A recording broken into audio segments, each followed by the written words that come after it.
All right, all right. Welcome to the Texas League Weekly Video Podcast. Very happy to have everyone back this week so we can do a full show.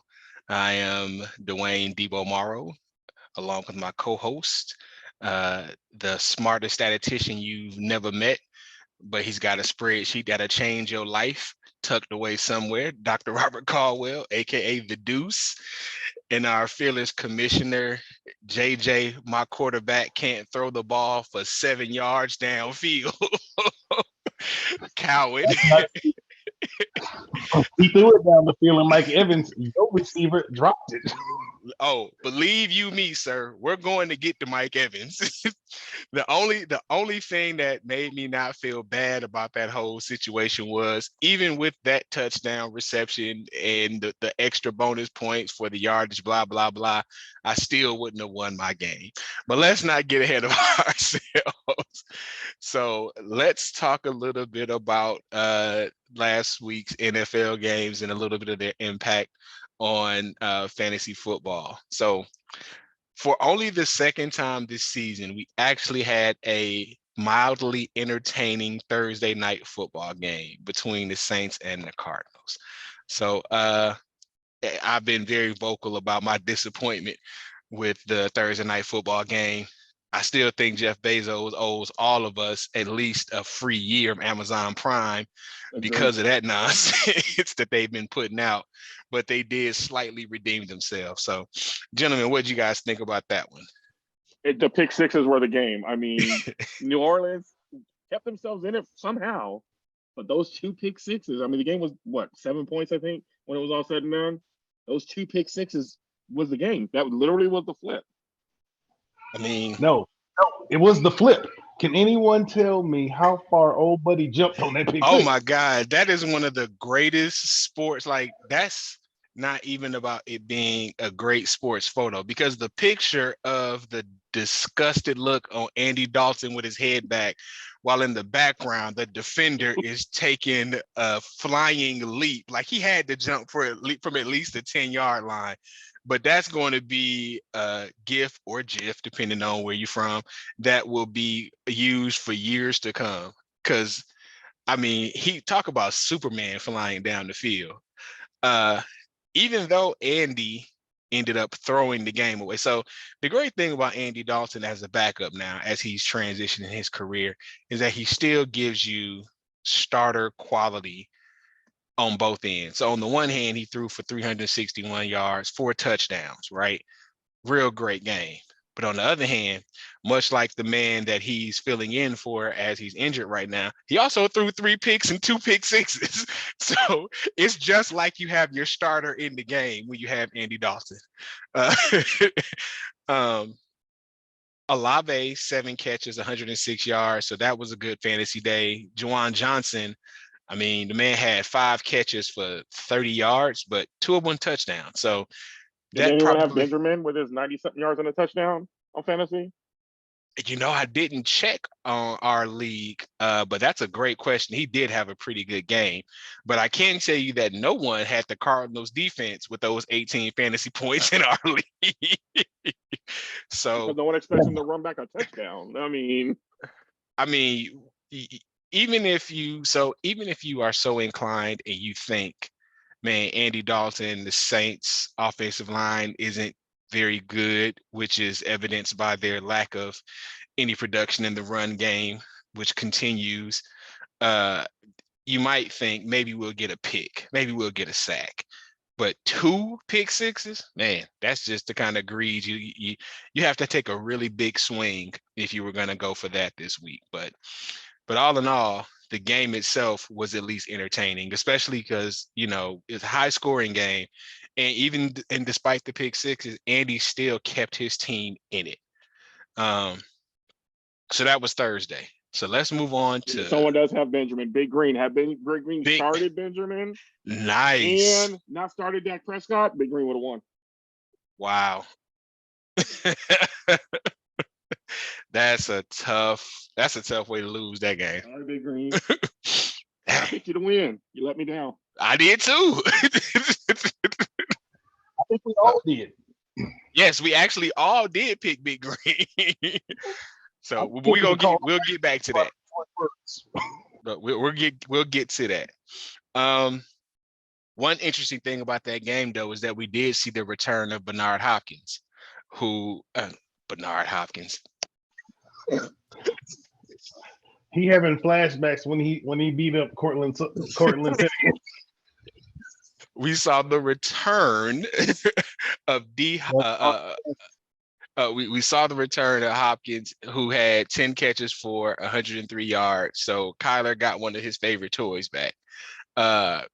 Unfortunately, he's the only one over 35 yards, I think. Yeah, I'm saying. Unfortunately, that meant 0 catches on 1 target for the newly acquired Robbie Anderson on Thursday night. But you should have expected that because, I mean, again, Kyler's been in love with Hopkins, and we all remember the catch against the Bills a couple of years ago. So that's his boy. So I got PTSD. I'll talk about that. Yeah, trust me, that game brings up a lot of fantasy PTSD for people who were on the losing end of a game because of that touchdown catch. But yeah, so let's talk about the Giants and the Jaguars. We have been talking about the Giants since the beginning of the season and their uncanny ability to squeeze out these games. The Giants now sit at 6-1, second in their division, only to the undefeated Eagles. Close game against the Jaguars, but good fantasy, good fantasy fodder. So talk to me about that game, Dr. Deuce. It was an interesting game, and we'll just let it get away at the. I mean, they had the ball for minute 4. They pushed 4 yards and just couldn't push it in. They couldn't get that literal yard? Man, Yard or 2. It was ridiculous. I think. Well, yeah, they got stopped at the 1 if memory serves. On the 1, it was actually closer than the 1. Yeah, they were within the 1 yard line. That was a rough go. I mean, if they would have had one more second to try and push it in, because I just looked, they ended on 3rd down, so it's like, damn. Yep. No, the no timeout, you can't spike it, you can't do anything in that situation. So, Travis Etienne, though, 114 and a touchdown, really strong. And he started slow. He started off really slow. Did. He did get that first touchdown and the 2-point conversion. I didn't understand why they went for 2, but whatever. He got it, and then he kind of fizzled out in the 4th quarter. He came back. Right. Like they rolled him in the 4th quarter, pause, but it just wasn't enough to get the W. Also, Christian Kirk, 7 for 96, very solid performance. Sunshine throwing the ball around. But let's talk about the big boys on the Giants. Danny Dimes, 201 in the touchdown through the air, over 100 yards rushing and another touchdown on the ground. In another league, I needed a bye week quarterback, and I picked up Danny Dimes, and he did deliver a W for me. So the Giants are going to have to make some very hard decisions about some contract extensions at the end of this year, because Danny Dimes' contract is up, as well as Saquon Barkley, who 107 on the ground, 25 through the air. Another solid performance. I think Saquon is, let me look there. Yeah, Saquon is actually sitting at number 2 in rushing yards on the season behind Nick Chubb. Saquon's got 726 on the ground so far through the season. So solid performance on the ground. And I'm one of those people right now. God, if I could go back, I would absolutely take him first over the non-existent Taylor so far this season. He still got time to turn it around, so I'm not going to jump up and down on the very poor performing Colts right now, who we'll talk about later with their personnel changes. But great fantasy performances by both of them. So let's turn to the Bengals and the Falcons.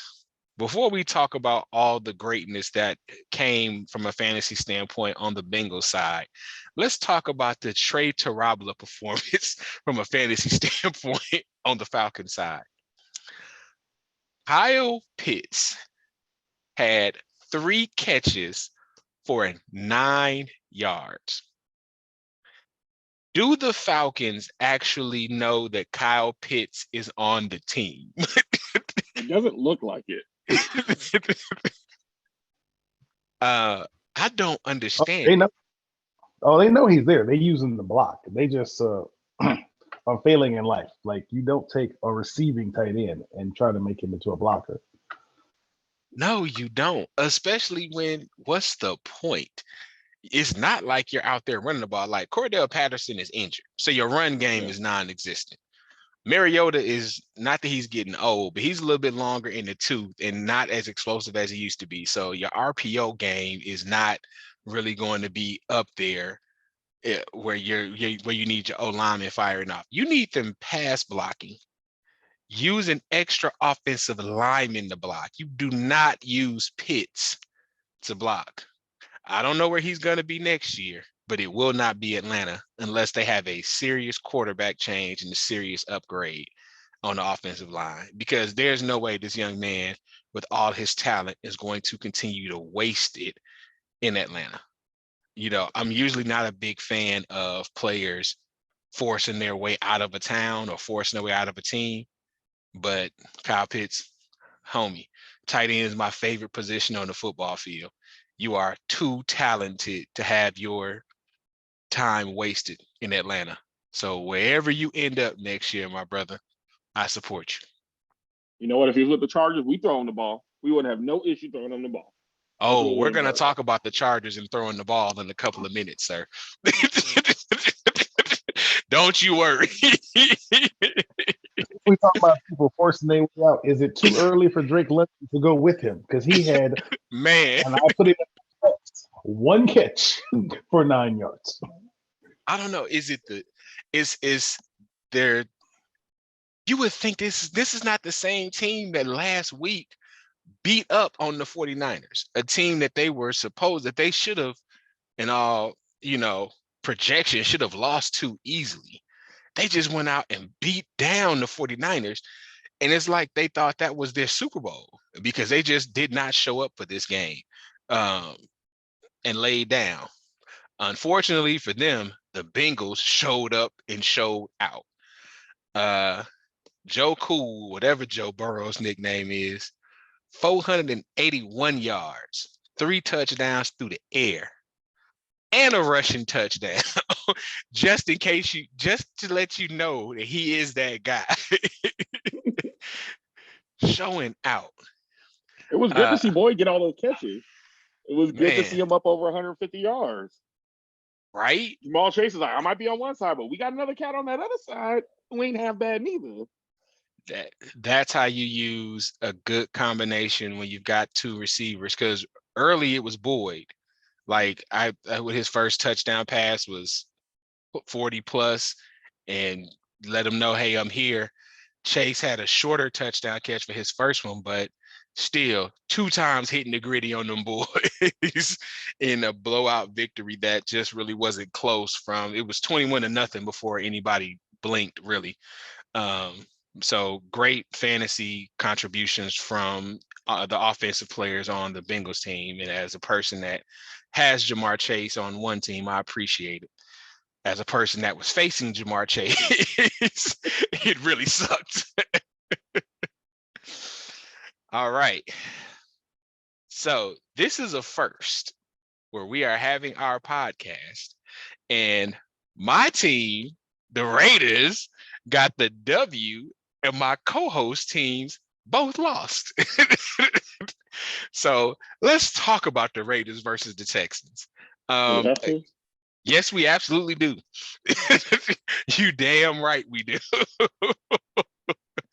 So as a fan, I was very happy to see us get the W in a strong game. Like the Texans did not come out and lay down.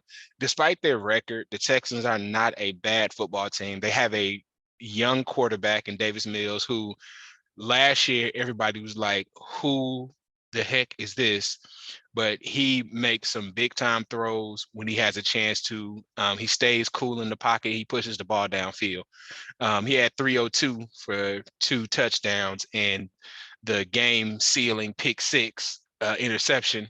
So, and they have a great young running back, Damian Pierce, who had 92 yards on the ground. So, solid It was performance good to see by. Rex Burkhead up there with 8 yards. It's like, oh, I forgot he even played still. Listen, I also forgot that Rex was their third down back until he had a couple one nice run to pick up a first down. He had a catch to pick up a first down. So yeah. On the Raiders side of the ball, it was once again the Devontae Adams show through the air. 8 catches for 95 yards, pretty much doing what he wanted against the Texans secondary, which was getting downfield. Carr had just a bit over 200 yards and 1 touchdown through the air to Encino Man. Uh, so that was, again, it was enough to keep the defense honest, but it was all Josh Jacobs' day. Third game in a row, Josh Jacobs went for 140 plus, first time in the Raiders history that a running back has done that, and 1, not 2, but 3 touchdowns on the ground. Josh Jacobs sitting at 3rd in the NFL right now in rushing. The 2 people in front of him, Chubb and Barkley, have had an extra game. So great opportunity, great chance for him to easily go over 1,000 yards this season if he stays healthy. So, and then again, as a fantasy owner, you like to see it because when you have a running back that's a lead back on the team, you want them to push the ball and keep feeding when they've got their bell car running back. So I'm happy about that.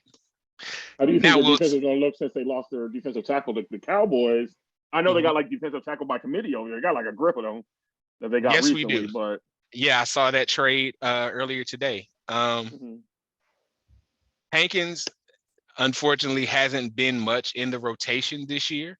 So I'm not really mad about that. I think that if we would have been a little bit harder, we probably could have pushed for a 5th, but I'm not mad. I'd rather get a pick and let go of a player that's not playing, give him a chance to get on the field because he's still a solid player. He can still contribute.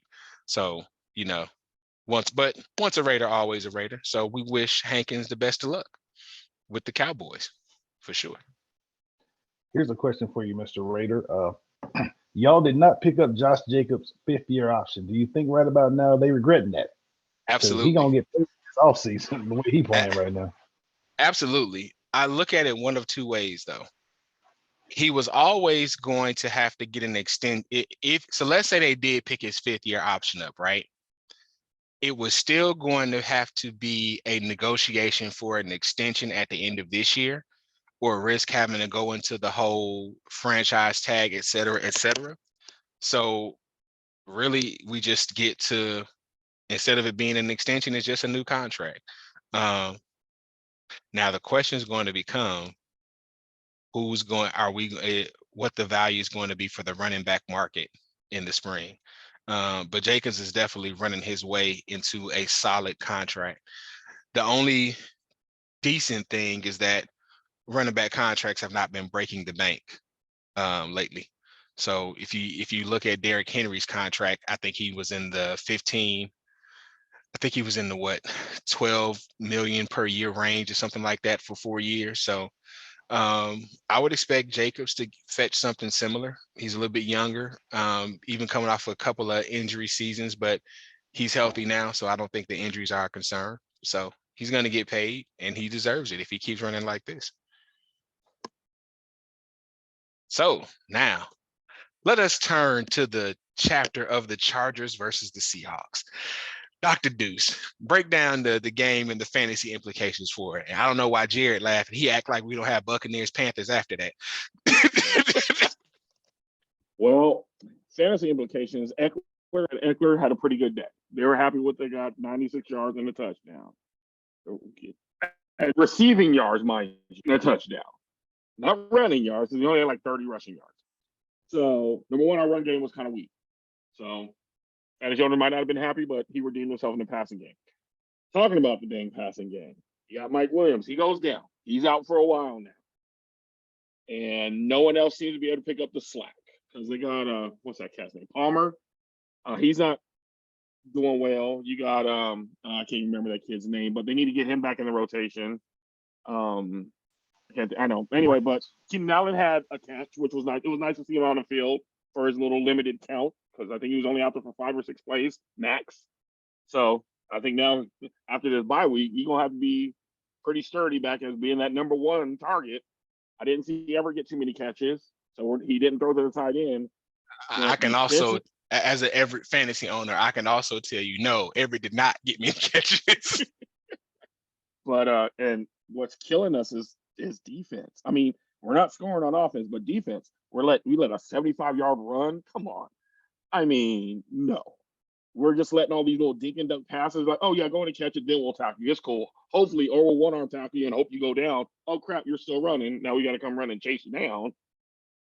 It was worse as my oldest is a Seahawk fan. So sitting there watching the game with him running his damn mouth was annoying. Just saying, he can hear me. He's within earshot of me, so I heard him snicker and laugh. But I had to turn to him like, remember, don't be a freaking sore winner because I don't give a damn if your team wins. Don't lose who you are and forget who I am. So he realized that, so he was all right. But he took that win. And I want to say he was gracious about it, but let's be real, he's my son, so he wasn't.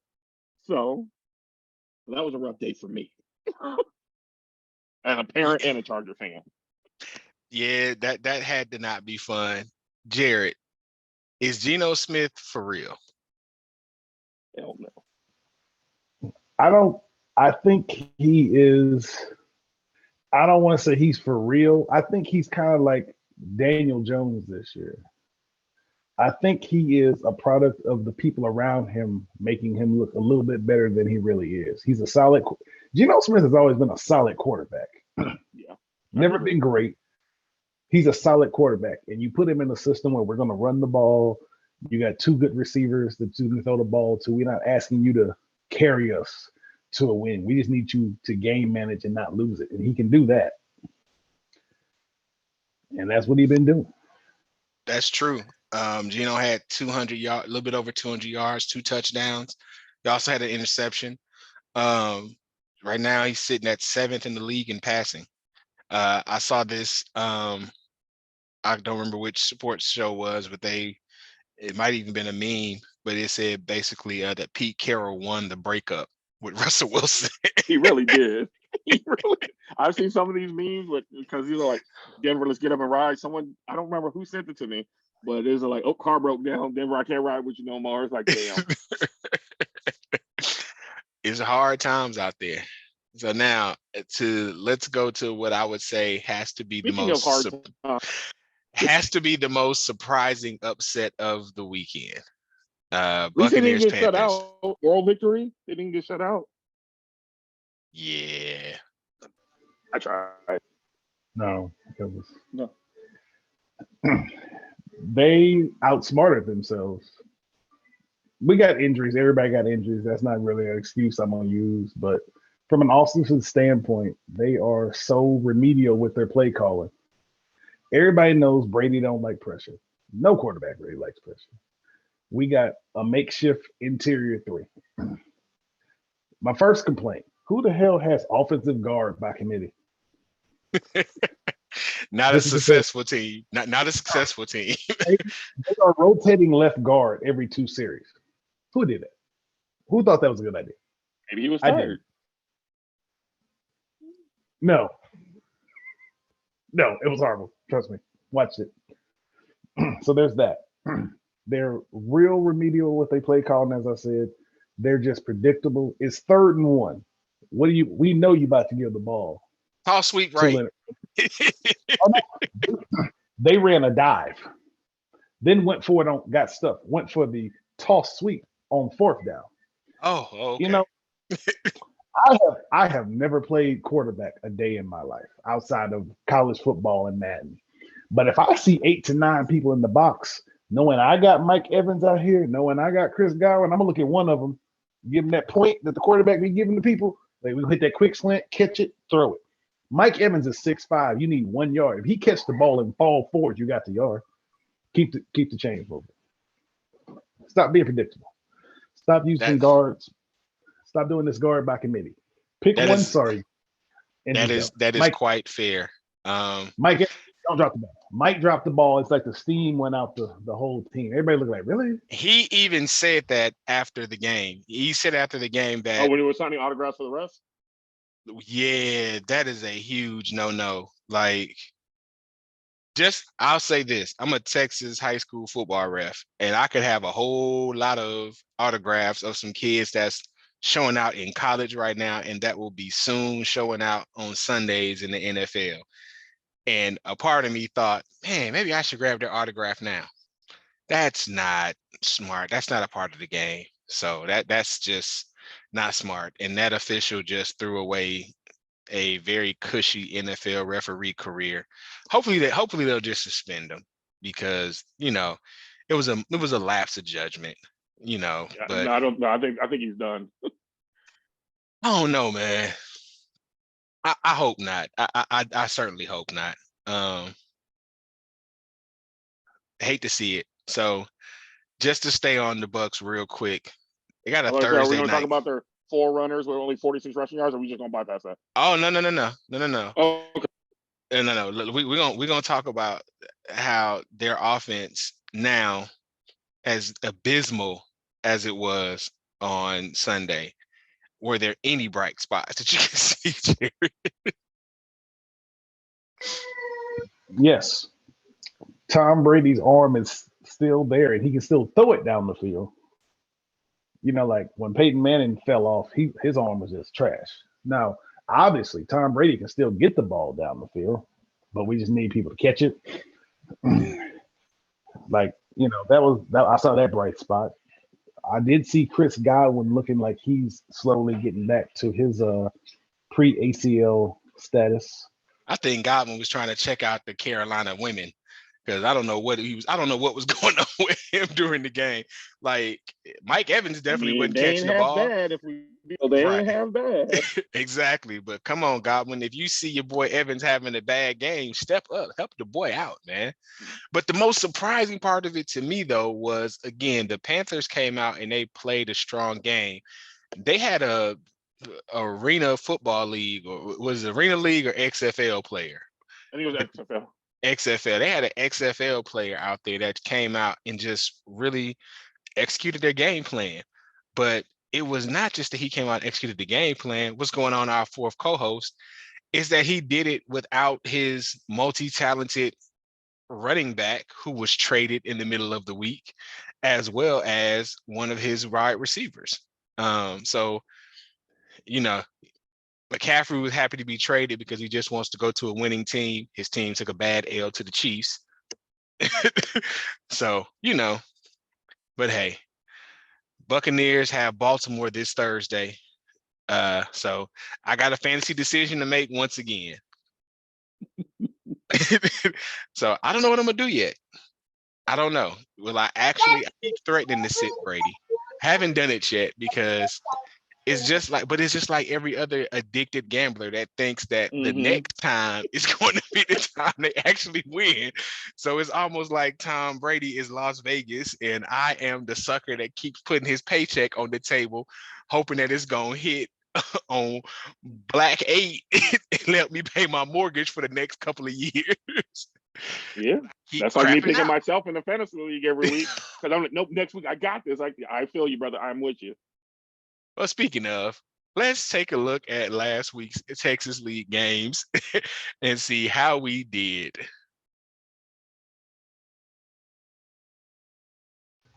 I did abysmal. Abysmal. But the key is, but that doesn't mean much. So, as we can see, the only host that got the W this week was Stairway to Evans and Jared. A improbable victory. So let's start here. This has got to be the lowest scoring game that I can remember in the time that I've been in this league. I have never seen a final score where neither team cracked 60. And I'm going to put the blame squarely on this man right here, Lamar Louise Jefferson Jackson. How do you Who would go have out thunk there? that he got under 10 points? How do you go out there and let Gus Edwards get both of those rushing touchdowns? Vulture one of them. And I'm saying that because I have Lamar Jackson in a different league. And I really needed him to get at least one touchdown, especially since my opponent had Joe Burrow, who put up 9,000 fantasy points. So, yes, Jared, you can thank Lamar Jackson and the Cleveland defense that kept him out of the end zone, because this right here was the game changer. Now, the crazy thing is, this is actually not that surprising. The 4 points from Goff. No. In the words of Cash Money Records, Jared Goff done fell off like a bad bag of dope. Highest scoring offense in the NFL. You talk about a team that has been beaten up by the bye week. Like, they have sucked the last 2 weeks. That's the only way you can describe it. I mean, but look at this. 0.4 from Andrews, 1.5 from yards at AJ that. Dillon. I mean, And this, he still won. but I would How like to could I point go out, against Cowan this week? I would like to point out that you scooped up the Raiders defense this week, Oh, here which we I go. also did in another league, which helped me win. So yes, like we were talking about gambling on a defense that might get an interception when you playing a young quarterback like Davis Mills. So they took a good gamble and got you your points. So you're welcome. So how does your opponent feel? Because I'm pretty sure that you two have talked about this game. I got some interesting text messages. My personal favorite is, and I quote, "Our matchup is so trash." But you got the victory, and that was the most important part. Let's talk about a game that all three of us got wrong. Two boobs, two balls, one goal versus the Big Green. Now, all three of us picked the Big Green, and on paper, it looked like it was going to be a good game. I did not expect Josh Jacobs to have 35 points. I mean, I figured he'd have 20, but not 35. Yeah. I don't think anyone was expecting that. Man, And who knew Justin again, Fields would have almost 30 points? you know, as much, I almost feel like that's Jared's fault, because he's by the saying one don't that's put no been cowboy thugs advising there. her against playing a Bears player every week. Sir, no, I'm not taking credit for that. Her fantasy advisor is her freshman in high school son, who helped her win the championship last year. Oh, wait. Cooper? No, Cole, the oldest one. Cole. Okay.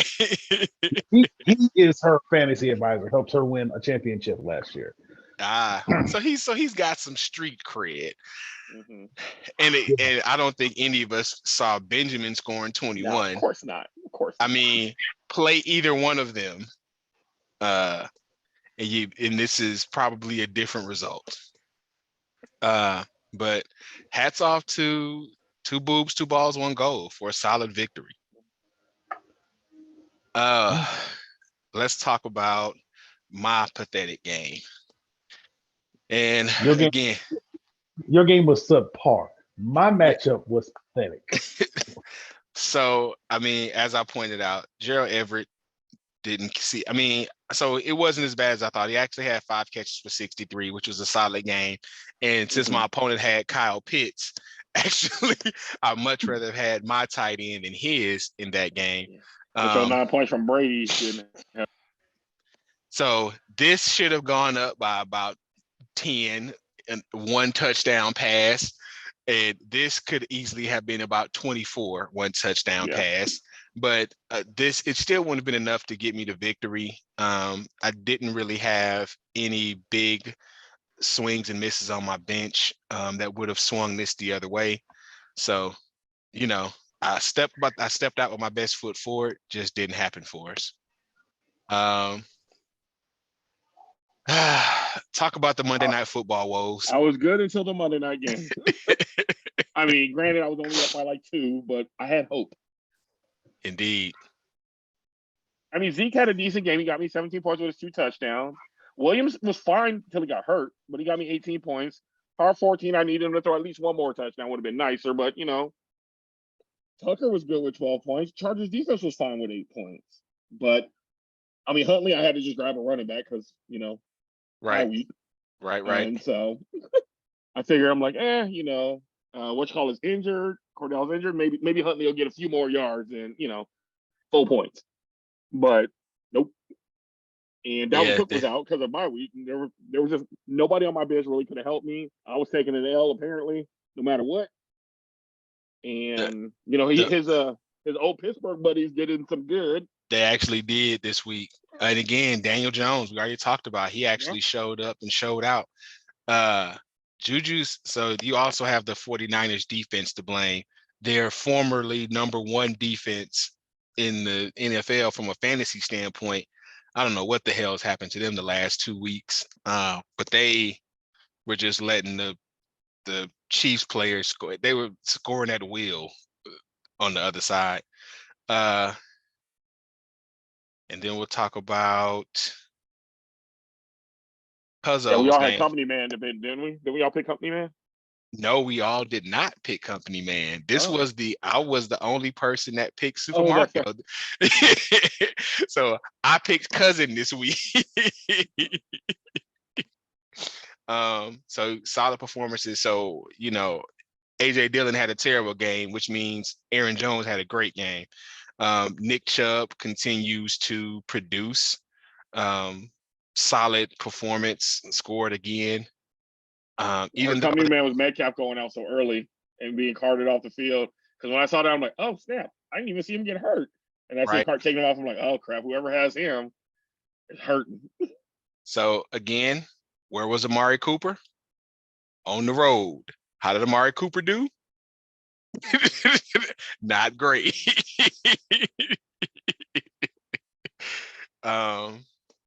And then Pittman, the Colts right now, they've gone to a quarterback change. Again, when you talk about winning the breakup between the Falcons and Matt Ryan, I don't think either one of them is currently winning the breakup, as both of them are currently doing pretty bad without the other.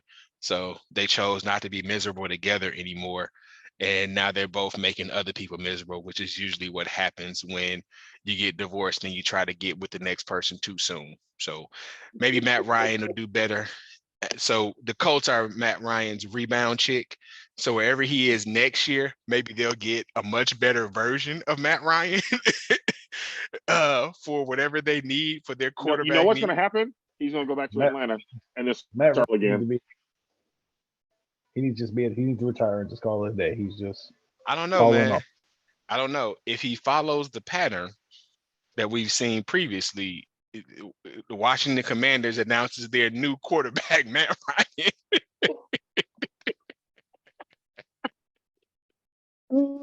If they announced that, my cousin might. You know what? No, Denver Broncos announced Matt Ryan as the new quarterback. Yes, they just invested the gross national product of England in Russell Wilson. They are not giving up on that after one season. That's not happening. Like, that might be the thing that actually made England's economy collapse, is that Russell Wilson contract. It wasn't Brexit. It was Russell Wilson's contract. I mean, look what happened. Russell Wilson got all that money. Queen Elizabeth gone. The new prime minister gone. They're like, we just can't take it no more. We can't cheer for Russell Wilson like this. So yeah. I don't know what Matt Ryan's gonna do, but his future is no longer in Indianapolis, and they very well not be on NFL roster.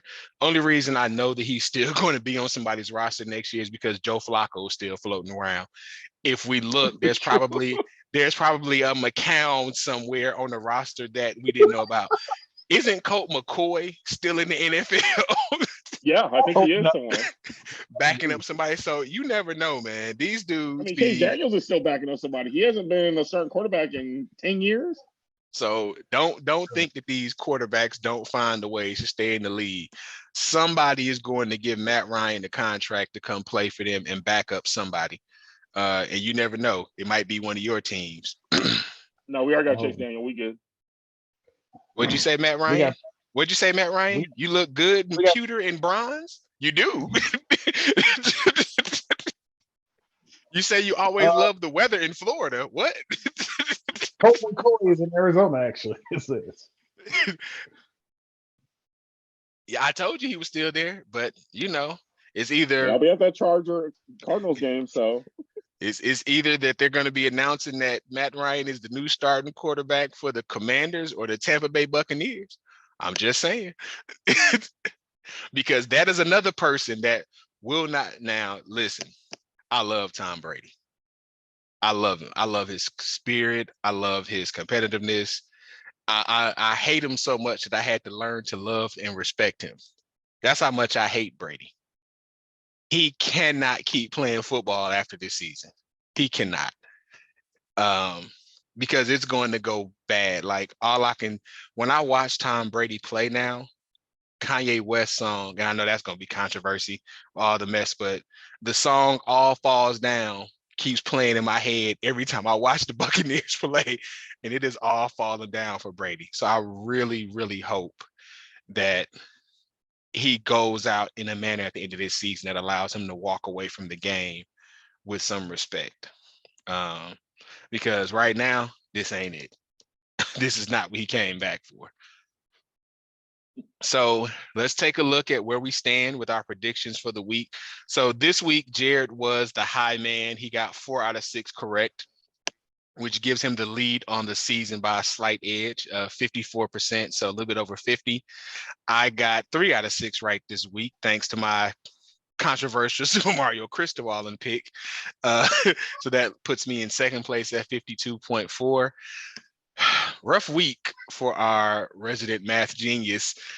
Only 1 out of 6. So, better than 0 out of 6. So I'm that just is saying. much better than 0 out of 6. So 45.2% on the season. So we have our first person that is below 50% for the season, The but problem that's is this. okay. Go ahead. I told him he should have picked me to win. I told him he should have picked me to win. Oh, no. Okay. I think he was mad because I didn't pick him to win. I understand that. But if he would have picked me to win, he'd been at Technically, 30. with your team playing the way that they played, I made a good pick. Your little toilet bowl, freaking bowl game that y'all played, you Coco Bolo Bowl, like we used to say back in the day, shouldn't even count. That should be a tie.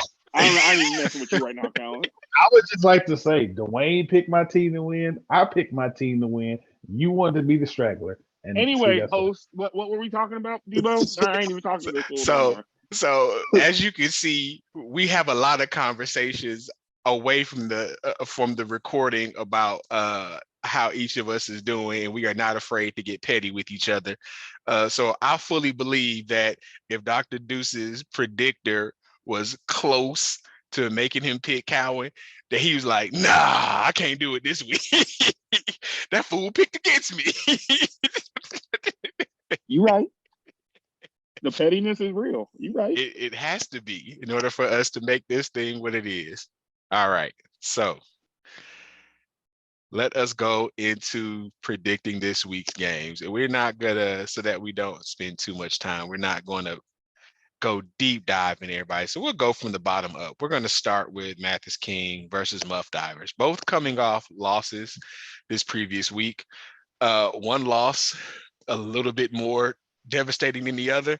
So because I'm also petty, Jared, break down the matchup since you picked against Mathis King last week and you beat Muff Divers last week. That's true.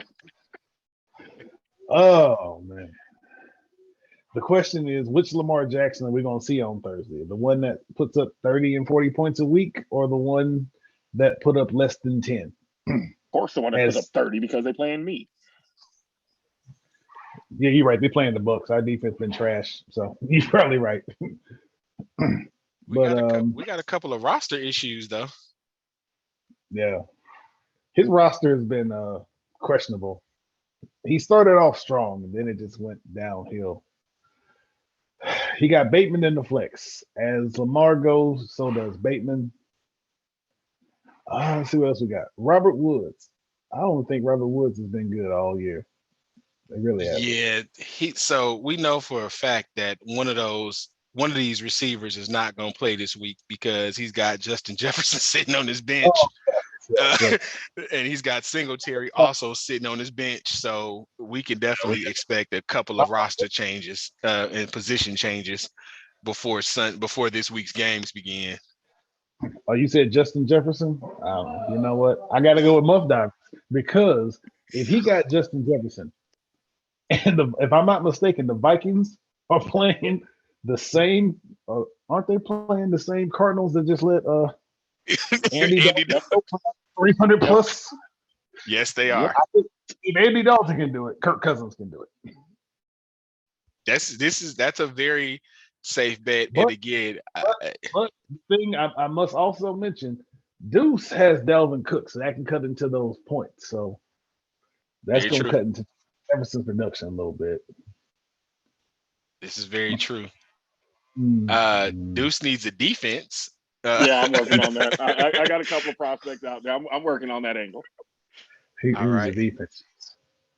So, so who are you picking for this game? So I see Taysom Hill. We've seen Taysom Hill snatch a couple of 3 touchdowns combined over the last 2 weeks, going up against the Raiders, who the defense can be fooled by trick plays, and Taysom is a multi-purpose tool and a great weapon. I don't know, I might throw him in there if I was Deuce. I'm probably going to. I'm not trying to let my heart decide. I'm trying to see what analytics do and then let my heart trumpet when I need to. So I'm. You know what? I'm gonna take that back. I'm gonna pick Senior Spreadsheet Mathis King to win this week. I'm gonna pick. Brother. Welcome back home. Pick him to get his second win of the season. All right. Deuce, are you picking against yourself this week? You ain't even got to ask, brother. No, I'm always going to pick myself because Kittle going to do something nice this week. Cook going to do something nice this week. I'm still flipping between the 2 quarterbacks I got. Since Metcalf's hurt, Tyler Lockett's going to eat this week, I hope. I'm hoping. Keep this in mind. Elliott, I don't know. I might get 5 points from him. So Tucker's going to get some good kicking going out there in Florida because it's perfect weather for kicking. He's going to get his kicks, and I'll find to get me some damn points. Fair enough. I'm going to be the odd man out for the exact reasons that Jared was stating earlier. If you saw what quarterback off the street was able to do on Sunday with Lamar Jackson in a city with good weather against that defense, hard to pick against them. Having a good, strong game. And again, Justin Jefferson is going to eat. So we also act like Kyler Murray didn't have a bad game. Like it wasn't a great game for Kyler Murray. His team got the win, but it was mostly, the defense. It wasn't a lot of Kyler Murray. So I'm actually going to go with Muff Divers for this pick this week. No offense to my co-host, but I got to go with Muff Divers this week. If Mathis King, I ain't picking him ever again. All right. I respect that. Super Mario Cristobal and the Big Green. Deuce, talk to us. All right. Let's see. All right. So looking at this pick right now, on paper, I would think that Dak Prescott's going to do better than Marcus Mariota. But then again, you never know. I like that both his quarterbacks are technically playing against each other, so that's funny. But anyway, Tyreek Hill against Detroit. If Tua's playing again, right? Because they just had their bye week, so Tua should be quarterbacking again. I think Tyreek Hill's going to have a really, really good game. I don't know. I haven't really seen what Kamara's been doing because you don't really hear about him doing nothing lately. So New Orleans just seems all discombobulated to me right now. So I don't know if I could trust Kamara to do anything good. But that being said, Buffalo's defense against Green Bay is going to do well because I don't know what the hell's up with Aaron Rodgers. I'm picking Big Green. Nothing against your cousin, but damn it, I just need someone else to lose. Fair enough. Yeah, I'm looking at this. Ayuk against the Rams defense. That looks like that's a good look. Aaron Isn't Ayuk talking Jones. about trying to be traded? Wasn't he a trade rumor about him leaving? It No, was. that was Akers. That was their running back Akers. Since they got what's his name? Since they McCaffrey? got McCaffrey. Yeah, Akers is talking. He wants out now. I don't know if y'all saw that. I heard that yesterday or early this morning. I didn't see it, but pretty everybody. I'm gonna give the Waka Flocka face to. So to that little trade demand. Aaron Jones, he's gonna need to have a big game in order for the Packers to be competitive. So I think the only thing about the Packers and the Bills game is that they're going to have to throw the ball because they can't stop anybody. The Packers defense cannot stop anybody. Like that's been the one constant this season. The Packers defense can't stop anybody, and the Packers receivers are dropping everything thrown their way. You think that Prescott's going to look better, but you forget that Chicago defense was balling last night against the Patriots. 3 and no pick sixes, but what they have 3 interceptions between the 2 quarterbacks they faced on Monday Night Football. But you don't They think were fired because up. Dak now under his belt, he's feeling a little more comfortable back there. He might actually do something. But they're playing in Chicago. No, they're playing in Detroit, aren't they? Or Dallas, excuse me. No, they're playing in Dallas. Okay, so he will be at home. So I think he's going to be a little more confident. I don't know about 23, but I think he's going to be close to 20. Yeah, I also like the Big Green in this matchup. And here's the main reason why Derrick Henry is playing the Texans on Sunday. That is the main reason why I am picking the Big Green. I don't know what it is about the Houston Texans that Derrick Henry hates, but that man turns up when he plays the Texans. So think about what Josh Jacobs just did. And now you got to deal with Derrick Henry. Good luck to the Texans on that one. So, Jared, who's your pick? You just took the words out of my mouth. Anytime he plays the Texans, I'm going with that route. Plain and simple. Like you said, then you got Dak, a game under his belt coming back from the injury. Tyreek Hill against Detroit, whose defense can't cover nobody. Nobody. Ain't no Benjamin. She's like, oh, I made that mistake once. Let's get him in there. As long as Connor's out, she's like, he gonna be in there. So I'm gonna run with the Big Green this week. Fair enough. All right. 2 moves, 2 balls versus hanging with Hernandez. Let's get this off the screen. All right. So hanging with Hernandez has Tua. He's got Devontae against New Orleans defense, who we know gives up points. We're going to need a kicker with Butker on a bye. Najee Harris has not had a great game this season yet, and they are getting a Philadelphia team who is undefeated and rested. So that's a coin flip on whether they're going to come out rusty. But this is a rivalry game for them, both Pennsylvania teams. So I expect them both to be up for it. Pickett is playing a little bit better. So that's actually giving some relief to the run game. So maybe Najee gets a little bit of room to run this week. Dameon Pierce, again, strong running back. So I expect us to see a lot of production in the run game in that Titans-Texans game on Sunday. One young running back against a top 5 running back. So both defensive lines and linebacking cores have their work cut out for them on Sunday to make some stops. Let's see, any changes I think I would make on the bench. I mean, gotta throw Gabe Davis in there, right? Mm-hmm. I mean, this dude just produces. Like again, I don't see him have another 34-point game, but he shows up in big games, like blowout against Pittsburgh, solid game against the Chiefs, strong opponent in the Packers. I expect him to have a good game because they're going to have to, of course, double and triple team Diggs, and that's going to open him up. The other side, Thielen's in a strong matchup against Arizona. Mixon versus Cleveland, again, interstate rivalry game. Jacobs is going to have a good game. Dawson Knox, I just do not know where he's been this season. So really haven't gotten a lot of production out of him all year. He's generally a solid tight end play, but the game against KC was the first good game where he hit double digits of the season. So I'd love to see more production out of him.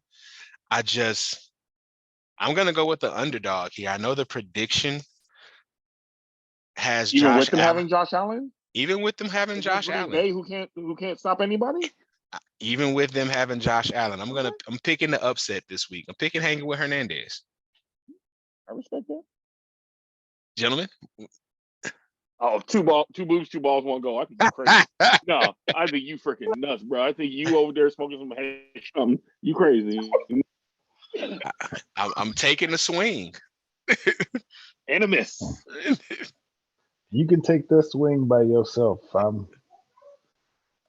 going with 2 boobs, 2 balls, 1 goal because as long as Josh Allen's in the lineup, I believe that they can make some things happen. Then you got Josh Jacobs, who has been killing people these last couple of weeks. And let us not forget, arrested A.J. Brown down here in the flex against Pittsburgh's defense. Pittsburgh defense had some injuries. We just couldn't exploit them last week in their secondary. But I bet Jalen Hurts will. Like I said, man, I'm taking the swing. I don't mind taking it by myself. If I'm usually want Jared to get further away from all of us, but all right, that's cool. I mean, I need somebody to run him down since I can't.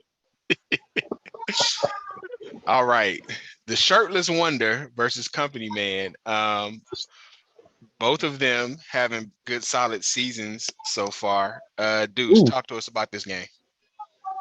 What I like about this game, and I think where most of the points are going to come from, at the Shirtless Wonder with Jamal Chase and Diggs, that's going to be where, and Waddle, all 3 of those cats are going to be where a majority of his points are going to come from, I think. Aaron Rodgers, if he plays the way he's been playing, I don't think he can match Buffalo touchdown for touchdown anymore. I don't. Not this season. I don't see it happening, especially since his number 1 star freaking talent with freaking Raiders. But that's neither here nor there. I don't want to bring up old stuff. The jealousy that he chose Vegas over the Chargers shows every time you say it. Anywho, since I was asked for my analytic ability, so shush. Anyway, so just judging from that, and then we got Company Man with Jameis Winston because I guess he lost a bet. Entirely sure why he started Jameis. That's cool. I mean, he's winning. I'm not, so clearly he knows something I don't. I know. I get. You know what? You could leave it blank and still probably be better than Jameis Winston, but that's just my personal opinion. You might get more points leaving it blank than get Jameis Winston, but anyway. Scroll up a little bit. I like Amari Cooper there. I mean, that's fine. Pittman, I don't see. I mean, he might do something, but as you said before with Indianapolis and their I don't know what the hell's going on up there. So I can't really bet on Pittman getting them 11 points. So in all honesty, I got the Shirtless Wonder winning this game. So Sam Ehlinger is now the starting quarterback. Guess who the third quarterback is? Don't worry. Oh. Nick Foles. Oh shit, he's still around? This is why Matt Ryan is not going to go away anytime soon, because quarterbacks find a way to hang around. Yes, Nick Foles is still sitting there in the wait. He's just making his money and just biding his time. I respect that. Hey, I like the hustle. Don't knock the hustle. Right. But yeah, Mook's winning this game. So what's interesting though, here's what's interesting. Khalil Herbert, the Bears running back, has a projection of 5.73 points on the season. Mhm. That is not deserving of his actual production. He is, if my eyes count, 2, 4, 6, 8. He's a top 10 running back in rushing yards on the year. But they don't trust him against Chicago's run stop. That has to be what the prediction is taking into consideration, or how he Is does in a dome stadium for some reason. You would think he'd is run better, but apparently he doesn't. apparently so, because I'm looking at that like he should be a play this week, even against Dallas. Yeah, check the stats with him inside a dome stadium. I'm willing to bet you they're not as high. You know what? That's possible. Natural Despite grass, I bet you he's better. Chicago's probably, natural grass. yes, it is. Jameis Winston is apparently going to be back this week, but despite the fact that he will probably get some good yardage, it's the same thing you have with Andy Dalton. He'll throw you into a game, he'll throw you out of a game as well. And our defense coming off of a solid performance last week against the Texans is going to be fired up, especially them facing the super eye surgery version of Jameis Winston. So I also like Ed Corn to win this matchup. Yeah, I think that receiving core is just poised to show out in their matchups this week. Smartly sitting Kyle Pitts, which means, of course, this will be the week that Kyle Pitts will have 100 yards receiving and 2 touchdowns. But I think that despite the fact that Kyle Pitts is going to go off on his bench, he's still going to come away with the win. Who you got, Colin? Yeah, I'm going with the shirtless one. I just can't trust Jameis Winston. I can't. I can't trust Pittman because I don't know what this quarter can. If you didn't beat out Matt Ryan, I don't expect you to do much. So Pittman, I don't see doing a whole lot. That is a fair point. That is a fair point that he couldn't beat Matt Ryan out. We got according to Dwayne, every time Amari Cooper is at home, he's liable to play better. But I don't think it's not according to Dwayne. The numbers are there. You can see the numbers. All the ads are below 10 points. You're right. I can't Again, argue it. that is the most lie. That is the most basic form of uninformed statistical analysis you'll ever find. But the man plays well at home. He plays bad on the road. This week he's at home. Expect him to do well. That's all I'm saying. So I'm just gonna go with the shirtless one in this one. Fair enough. Plus, selfishly, if Company Man loses another game, that puts another game between me and him if I win, as I'm trying to put some distance between him and myself. That's just super petty, but I respect it. All right. Stairway to Evans versus Kirkwood. Deuce, the man who beat you last week and the man who picked against you. Break it on down for us. Two evil brothers that I know, but that's okay. All right. So looking at this game, McCaffrey versus the Rams. I'm curious to see what's going to happen with that. I think McCaffrey will get some points. He's not going to be, the McCaffrey of 30 points or nothing, but I think McCaffrey will get some points. ETN against Denver, I think ETN's going to actually have a pretty solid game. I mean, his kicker, the Atlanta kicker, that's probably going to be all the points they get is from their kickers. So he's probably going to be, around the 12-point range as a kicker. Baltimore's defense against Tampa Bay, I think is not a bad choice. Jalen Hurts versus Pittsburgh, I think is a great choice. Lamb against Chicago, another great choice. This other team over here, I mean, I'm actually really surprised last week that Andrews had 0.4 of a point and they were all rushing yards and he's a tight end. But I, for the life of me, don't understand why he didn't catch a single pass. Maybe he didn't get thrown to, but I thought he at least had 2 targets. Was it 2 targets? But one of them I saw, it was a horrible pass. I think he comes back and gets some points. I do like Hopkins as a receiver. I don't really remember what Minnesota's secondary looks like off the top of my head. That should tell you all you need to know about it. That's probably fair. But I have seen the Cardinals secondary, so Cousins is going to get some good solid points. Fournette's 16 Pizzly yards last week, I think, was a weird anomaly. I see him getting more than 16 yards this next week, or 19 yards, I guess. I see him getting more than that. I see him going maybe for a good solid 60 yards and a touchdown. So he's going to actually get some points. Baltimore can be run on. Baltimore can definitely be run on. Can Edwards produce like he did last week? If he can, and Fournette produces, and Cooper Kupp just does what Cooper Kupp does, as much as I hate to say that, I give their way to Evans is probably going to win this game. Yeah, fair enough. The way we played last week, Gus Edwards. Who you think is better, Gus Edwards or Devonta Freeman and Chuba Hubbard? Because they went for over 160. We can't cover a tight end in our life. I don't see the defense giving up. I don't see the defense giving up that many rushing yards again this week. Like, you have to have some pride about yourself when you're on the field. Like, you can't let a team keep beating you the same way that the team before beat you. And I just think that here's the thing. It's in my mind, it's not about pride, it's about losses in players.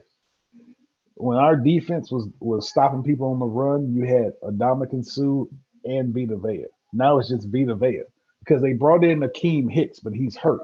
So people are keying on Vea and they're just blowing everybody else off the ball and they gashing us down the field. So Gus Edwards should have a decent game.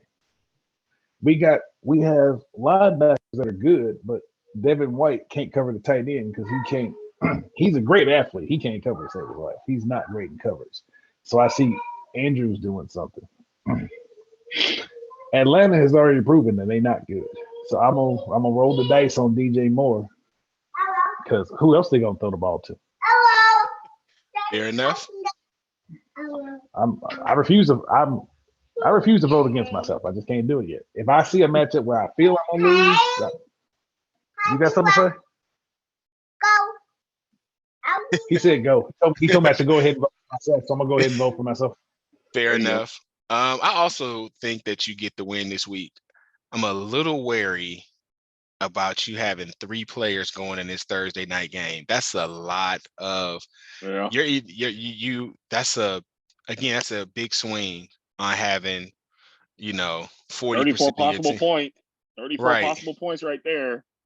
If all they do is, so if they get you combined, so if they get you any version of a combined amount of their points, if Edwards scores 28 and the other 2 score combined 6, then it gives you the edge. But you need this to be a high scoring game in order for it to be a profitable Thursday night. I think it will be. I think, again, I've been saying this because I keep hoping it's true. I think Brady's going to play pissed off, and it's going to force the Ravens to have to put up points, which will help benefit your team. So I'm also going to go with Stairway to Evans. And so we'll come to our last week 8 matchup. Devastator versus Armed Rodri, a tale of 2 different ends of the standing spectrum. Me sitting on 2 wins in 11th place, Armed Rodri sitting on 5 wins in 2nd place. Mathematically mirrored. So since our 4th co-host is currently distracting the commissioner, Deuce, why don't you break this one down for us? All right, I got this one in bold on my spreadsheet over here. So here's an interesting one now. Armed Rodri does not have another running back or tight end on their roster at all anywhere. So they're going to have to go and find one.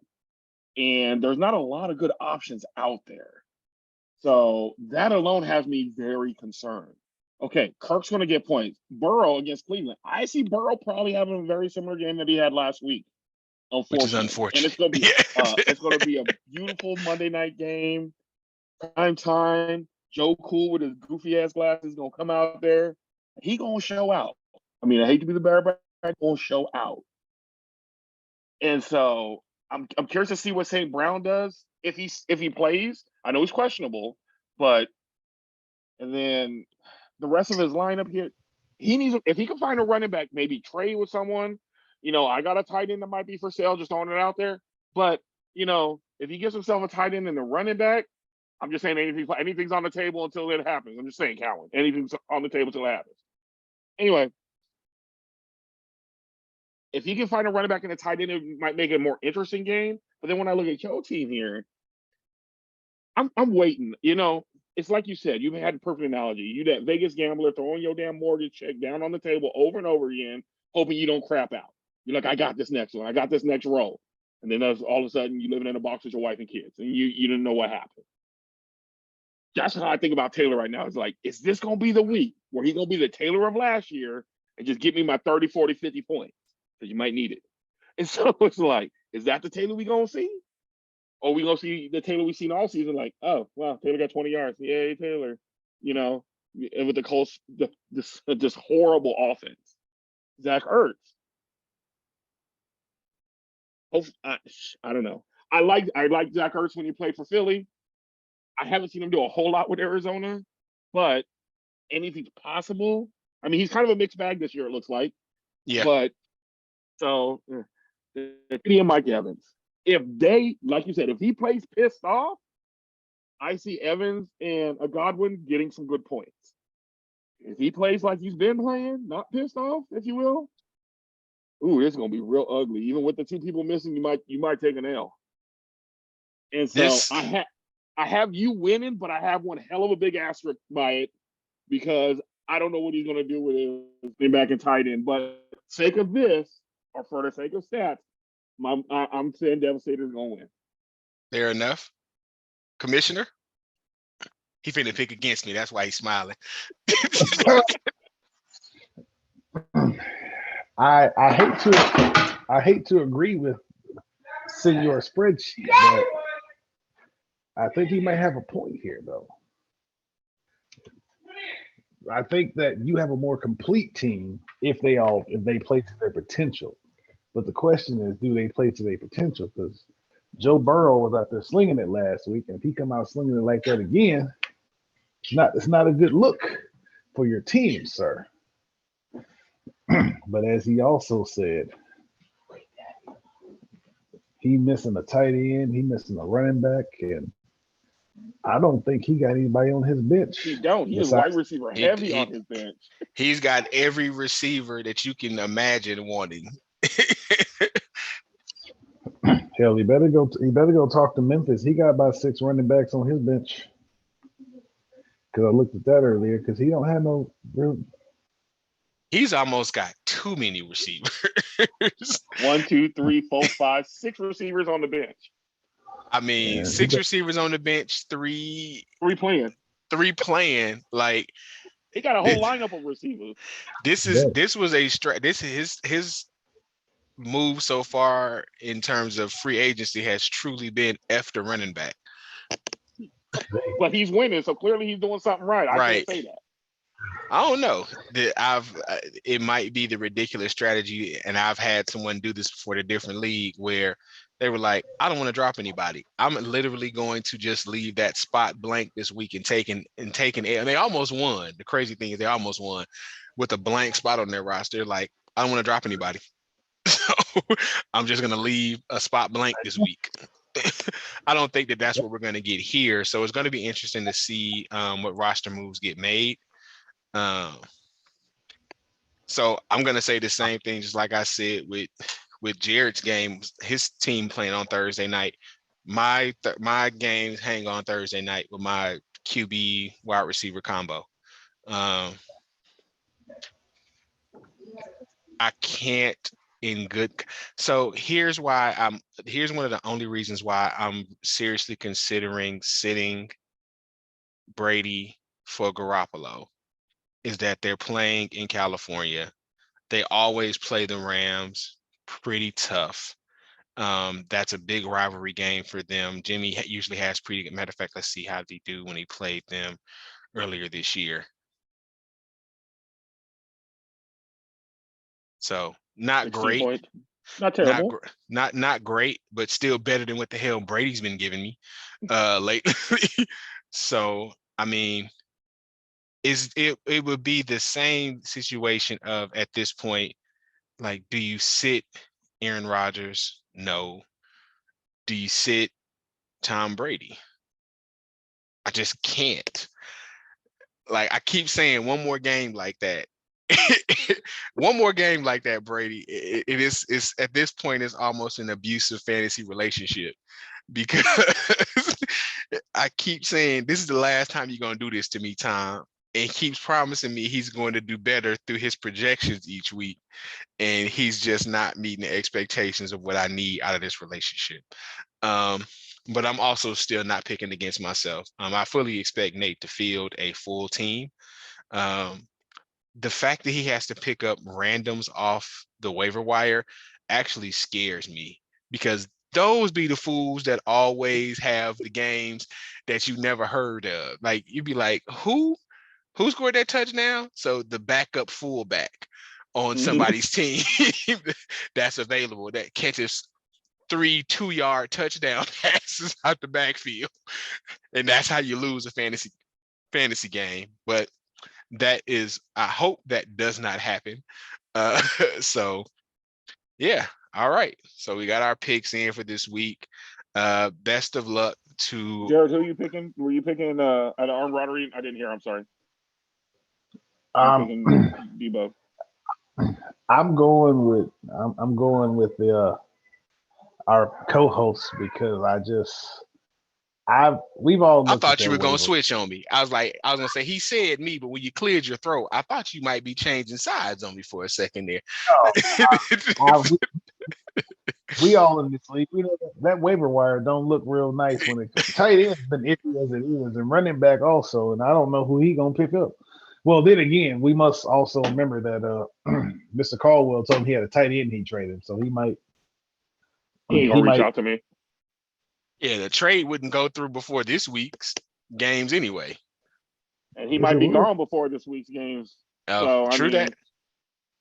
The trade was depending on when the trade was made. The trade would go through in time because fair enough.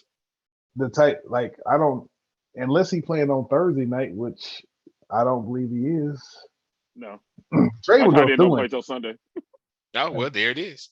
So we'll see what happens, but I still think that I still think I get my third win of the season. And Arm Rodgery gets upset and wonders what the hell happened. How'd he lose to such a terrible team, record wise? Not a bad team. So it's not the worst team. Hey, it is what it is. I'm just trying to get that win so I can be above Debo so he can be number 12. I do not. I prefer not to be. I'll play a spoiler at this point the rest of the year. That's how I'm looking at it. Indeed, spoiling someone else's chances. All right. Well, speaking of trades, it's still time to have a good season out there for everybody. Don't be afraid to make a trade. He's not here with us, but as you've heard us allude to, Ed Corn, aka the Shirtless Wonder, he and I are actually in another league together, and we matched up. So while you did see that I lost to him in this game this week, I do want to point out that I did beat him in our other league, and I took away his undefeated status and took over his spot as the number one team in that league. So yes, the petty in me can't just let y'all get away with thinking that I'm just gonna let Marcel beat me with no repercussions. So run tell that, Mook. All right, well that's it for us this week.